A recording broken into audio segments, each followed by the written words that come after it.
Hi friends, ಎಲ್ರಿಗೂ ನಮಸ್ಕಾರ. ನನ್ನ ಚಾನಲ್ನ ಯಾರಾದರೂ ಹೊಸಬ್ರು ನೋಡ್ತಾರೆ ದಯವಿಟ್ಟು ಸಬ್ಸ್ಕ್ರೈಬ್ ಮಾಡಿ, ಲೈಕ್ ಮಾಡಿ ಮತ್ತು ಶೇರ್ ಮಾಡಿ. ಇದರ ಹಿಂದಿನ 2 ವೀಡಿಯೋಗಳು ಹಾಕಿದ್ದೆ. 6ನೇ ಪ್ಲೇಸಲ್ಲಿ ಧನುಷ್ ಅವರು ಔಟ್ ಆಗಿದ್ದಾರೆ, 5ನೇ ಪ್ಲೇಸಲ್ಲಿ ರಘುವಣ್ಣ ಅವರು ಔಟ್ ಆಗಿದ್ದಾರೆ ಅಂತ. ಈಗೊಂದು ಅಪ್ಡೇಟ್ ಪ್ರಕಾರ 4ನೇ ಪ್ಲೇಸ್ನಲ್ಲಿ ಕಾವ್ಯ ಅವರಿದ್ದಾರೆ, ಅವರು ಎಲಿಮಿನೇಟ್ ಆಗಿದ್ದಾರೆ. ಕಾವ್ಯ ಅವರು ಏನಕ್ಕೆ ಫೇಮಸ್ಸು ಅಂದರೆ ಗಿಲ್ಲಿ ಜೊತೆ ಇದ್ದಿದ್ದಕ್ಕೊಂದು ಫೇಮಸ್ಸು, ಮತ್ತು ಅವರು ನಿರ್ಧಾರಗಳು ಒಂಥರ ಕರೆಕ್ಟಾಗಿ ತೊಗೊಳ್ತಾಯಿದ್ರು, ಮತ್ತು ಎಲ್ಲೆಲ್ಲಿ ಮಾತಾಡಬೇಕು ಅಲ್ಲೆಲ್ಲ ಕರೆಕ್ಟಾಗಿ ಮಾತಾಡಿದರು. ಆ ಕೆಲಸನ ಧನುಷು ಮತ್ತು ರಘು ಅವರು ಸ್ವಲ್ಪ ಕಡಿಮೆ ಮಾಡಿದ್ರು ಅನಿಸುತ್ತೆ.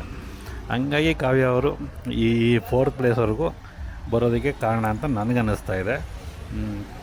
ಅದು ಬಿಟ್ಟು ಟಾಸ್ಕಲ್ಲೇನು ಅಷ್ಟೇನು ಪರ್ಫಾರ್ಮ್ ಮಾಡಿಲ್ಲ ಅವರು, ಬಟ್ ಅವ್ರಿಗೆ ಸೀರಿಯಲ್ ಬೇಸಿಂದ ಸೀರಿಯಲ್ ಬ್ಯಾಕ್ಗ್ರೌಂಡಿಂದ ಬಂದಿರೋದ್ರಿಂದ ಫ್ಯಾನ್ಸ್ ಇದ್ದೇ ಇರ್ತಾರೆ. ಓಟು ಚೆನ್ನಾಗಿ ಆಗಿರುತ್ತೆ ಅವ್ರಿಗೆಲ್ಲ, ಹಾಗಾಗಿ ಫಿನಾಲೆವರೆಗೂ ಬಂದಿದ್ದಾರೆ. ಸೊ 4th ಪ್ಲೇಸಲ್ಲಿ ಎಲಿಮಿನೇಟ್ ಆಗಿ ಕಾವ್ಯ ಅವರು ಹೊರಗೆ ಬಂದಿದ್ದಾರೆ ಅಂತ ಅಪ್ಡೇಟ್ ಬಂದಿದೆ.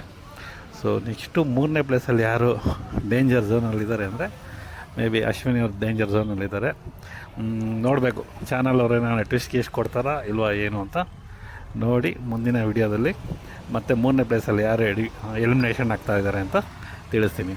ಸೊ ದಯವಿಟ್ಟು ಚಾನಲ್ ಸಬ್ಸ್ಕ್ರೈಬ್ ಮಾಡಿ. ನಮ್ಮದೊಂದು ಚಿಕ್ಕ ಚಾನಲ್ ಇದು, ನೀವು ಎಂಕರೇಜ್ ಮಾಡಿ, ಸಪೋರ್ಟ್ ಮಾಡಿ. ಮತ್ತು ಮುಂದಿನ ವಿಡಿಯೋ ಸಿಗೋಣ. Thank you very much.